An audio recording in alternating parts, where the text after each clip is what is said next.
A seismic shift is coming to the fight game. In 2026, the octagon moves from the ESPN empire to the streaming titan Paramount+, as a historic $7.7 billion deal rewrites the future of UFC in the United States. The pay-per-view model that defined MMA for decades is dead, replaced by a bold new vision where every punch, kick, and submission is included in a single subscription. Under the bright lights of this 7-year pact, Paramount is betting big on the world's premier mixed martial arts organization, and the stakes couldn't be higher. The announcement hit like a knockout blow on August 11, 2025, just days after David Ellison, the new CEO of Paramount, sealed an $8 billion merger with Skydance Media. Paramount, now a Skydance Corporation, inked a 7-year agreement with TKO Group Holdings, the parent company of UFC and WWE, valued at $7.7 billion, an average of $1.1 billion per year. Starting in 2026, all 43 of UFC's annual events, 13 marquee numbered cards and 30 fight nights, will stream exclusively on Paramount Plus in the US, with select numbered events simulcast on CBS, Paramount's powerhouse broadcast network. This isn't just a deal, it's a revolution. The UFC, long tethered to ESPN's pay-per-view model, is breaking free, making every fight accessible to Paramount Plus subscribers at no extra cost. No more $80 paywalls for title fights. Just one subscription, one platform, one home for the sport that's captivated 100 million American fans. The UFC's journey to this moment has been a saga of growth and grit. From its gritty beginnings in 1993, when it was a no-holds-barred spectacle banned in much of the US, to its transformation under Dana White's leadership into a global juggernaut, the UFC has redefined combat sports. By 2016, it sold for $4 billion to Endeavor, a deal White helped steer. Then came the 2019 ESPN partnership, a 5-year, $1.5 billion agreement that brought UFC to ESPN Plus and pay-per-view, averaging $550 million annually. That deal, expiring in 2025, made stars like Conor McGregor, Khabib Nurmagomedov, and Jon Jones household names, with events reaching nearly 950 million households across 210 countries. But the pay-per-view model, while lucrative, limited access, often pricing out casual fans. Now Paramount's move to eliminate pay-per-view is a game-changer. As TKO's Mark Shapiro told CNBC, the pay-per-view model is a thing of the past. It's one-stop shopping for our younger fans. For $12.99 a month, every UFC event is yours. David Ellison, the 42-year-old visionary behind Skydance, is the architect of this shift. Fresh off his merger with Paramount, Ellison is leveraging the company's sprawling media empire, Paramount Pictures, CBS, Nickelodeon, MTV, and Paramount Plus, to make UFC a cornerstone of his streaming strategy. He said in a statement, "Live sports drive engagement, subscriber growth, and long-term loyalty." His voice echoing a belief that UFC's 350 hours of annual live content with 43 events is a goldmine for Paramount Plus's 77.7 million subscribers. Posts on X erupted with excitement. One user at Menace MMA tweeted, "UFC landing $7.7 billion and opening up their content to everyone via Paramount Plus in 2026. Global reach about to explode when casuals can watch every card for $13. Another at Right Report called it a huge win for Paramount and CBS. No more PPVs starting in 2026. Big loss for ESPN Plus. If you're as pumped for this new era of MMA as I am, hit that subscribe button to stay locked into the fight world's biggest stories. But this deal didn't come without competition. TKO confirmed ESPN tried to renew their UFC pact, while Netflix, Amazon, and YouTube reportedly entered the bidding war. Paramount's victory is a testament to Ellison's aggressive vision, finalized in just 48 hours after the Skydance merger closed, as Shapiro revealed. The deal structure, weighted toward the back end, means Paramount pays less upfront, with larger payments later, a savvy move for a company looking to scale. Ellison is also eyeing international UFC rights, which come up on a rolling basis, with Paramount securing a 30-day exclusive negotiating window for each market.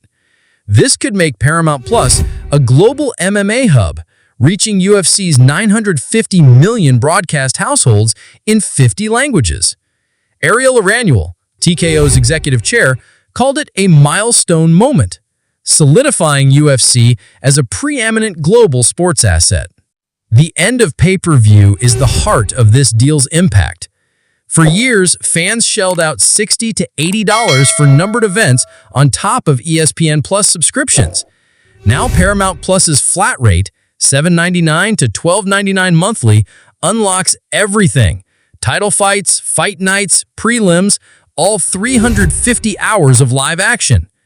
Dana White took to X, saying, "This deal puts UFC amongst the biggest sports in the world. The exposure provided by Paramount and CBS is a huge win for our athletes and fans." Fans agree. Ariel Helwani posted, "The PPV model is dead. All events are part of the regular subscription, including numbered shows." This shift could redefine how fans consume MMA, especially younger audiences and casual viewers, in what Shapiro called flyover states, where affordability matters. It's a democratization of the sport, opening the octagon to millions who couldn't justify the extra cost. Paramount's not stopping at streaming.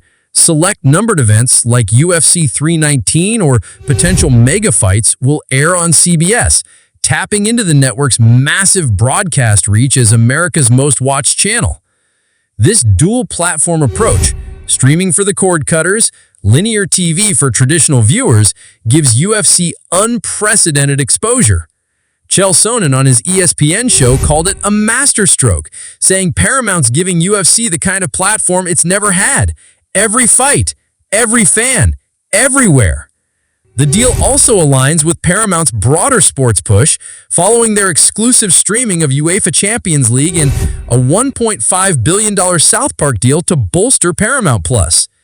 Ellison's strategy is clear: premium, exclusive content to keep subscribers hooked year-round. The UFC's appeal lies in its relentless schedule. Unlike seasonal sports like the NFL or NBA, UFC delivers 43 events annually, with 600 athletes from 75 countries competing in iconic venues worldwide. From Las Vegas's T-Mobile Arena to Abu Dhabi's Etihad Arena, the UFC's global footprint is unmatched. In the US, its 100 million fans engage across TV, digital, and social platforms, with 318 million social media followers. Paramount is betting on this fan base to drive subscriptions, especially since UFC fans, as one user at Derek H noted, stay subscribed all year long, unlike binge and quit streamers. The numbers back this up. Paramount Plus lost 1.3 million subscribers last quarter, but live sports could reverse that trend, as Ellison told Forbes. Yet this deal carries a shadow of controversy. The Skydance-Paramount merger faced scrutiny, tied to President Trump's influence. Trump, a longtime UFC fan and friend of Dana White, has attended fights with Ellison, including events in April and June 2025. A June 7th encounter at a UFC fight reportedly turned heated, requiring White House and UFC officials to intervene before ending in a handshake, per an FCC filing. Paramount settled a $16 million lawsuit with Trump over a CBS 60 Minutes interview, and controversially scaled back diversity policies to secure FCC approval. Some, like Real Tuck Frumper on X, see this as a political maneuver, tweeting, "Paramount's UFC deal screams Trump's fingerprints. Merger approved, now a White House fight?" Trump's plan for a UFC event at the White House in July 2026, part of America's 250th birthday celebration, adds fuel to the speculation. The White House fight is a wild card. Announced by Trump in Iowa, it's slated to draw 20,000 spectators to celebrate the nation's semi-quincentennial. Dana White backed the idea on X, saying, "A UFC fight at the White House? Let's make it happen. It's a bold flex of UFC's cultural cachet, especially with Trump's history of supporting the sport since its early days at his Taj Mahal in Atlantic City. Critics on X, like FightFan92, question the logistics. 20,000 fans on the White House lawn? Sounds like a security nightmare. Others, like at MMA Rules, see it as a marketing coup. Trump and UFC know how to make headlines. This'll be massive. Paramount CBS broadcast could make this a landmark moment, blending sport, spectacle, and politics. The deal's ripple effects extend beyond UFC. TKO, majority owned by Endeavor, also owns WWE, which just signed a $1.6 billion 5-year deal with ESPN for premium events like WrestleMania starting in 2026. ESPN